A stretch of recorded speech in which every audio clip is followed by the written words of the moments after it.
Time for my favorite show.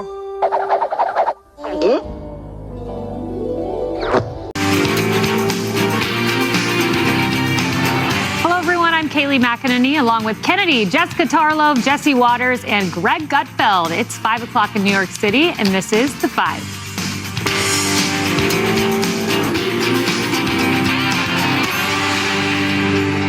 Well, it's Friday, and it's also day 3 of the government shutdown, and the Democratic Party seems willing to let it all just burn to the ground, all for letting illegal immigrants get taxpayer-funded health care.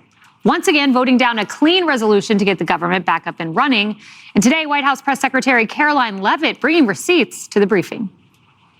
In 2023, under the Biden administration, Southern California's, quote, entire healthcare system was being bombarded with illegal immigrants and forcing American patients to endure longer wait times. In Denver, Colorado, the CEO of Denver Health stated that 8,000 illegal immigrants made 20,000 visits to the city's health system in 2023, leaving an uncompensated bill totaling over $10 million. So when an illegal alien goes to the emergency room, who's paying for it? The American taxpayer. And be careful what you shut down for, because this fight is shining a big, ugly spotlight on just how bad the Democrats' messaging really is, as well as how frustrated the rank and file are with the leadership of Hakeem Jeffries and Chuck Schumer. Case in point, their big shutdown live stream YouTube marathon is getting mocked across the board after it managed to pull in barely, listen to this, 400 viewers. I know. Good afternoon, everybody. Oh, Don, we can't hear you. Gen Z is in the house. Maxwell, it'd be great to.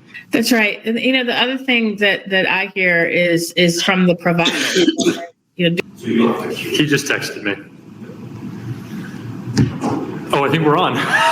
But are you really ready to fight for health care over billionaires? Yeah. Oh, come on! I can't hear you. Are you ready to fight for health care over billionaires?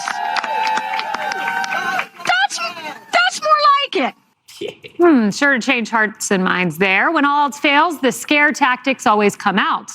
Democrats are going full apocalypse mode over the shutdown. We are living in an unprecedentedly dangerous moment, maybe the worst crisis in America literally since the Civil War. There are going to be people who are going to die because of these decisions. And that, more than anything else, the Republicans don't want to talk about. We're not going to sit there and simply rubber stamp Donald Trump's extreme agenda and the harm that they continue to do on the American people. It's a continuation of an all-out assault on the health care and the well-being of the American people. First of all, the live stream, I look back and I found out, do you know what has more views than their live stream? Rosie O'Donnell's colonoscopy. No. And it wasn't even recorded. That was 400 real person views. I can't stop thinking about Rosie's colonoscopy. I'm trying to get that image. Here, you want to see some stuff on my phone? Check this out. It looks like the Holland Tunnel. Oh, Greg downloaded it. Kennedy. Well, the federal funding for that has gone away because we can't have nice things.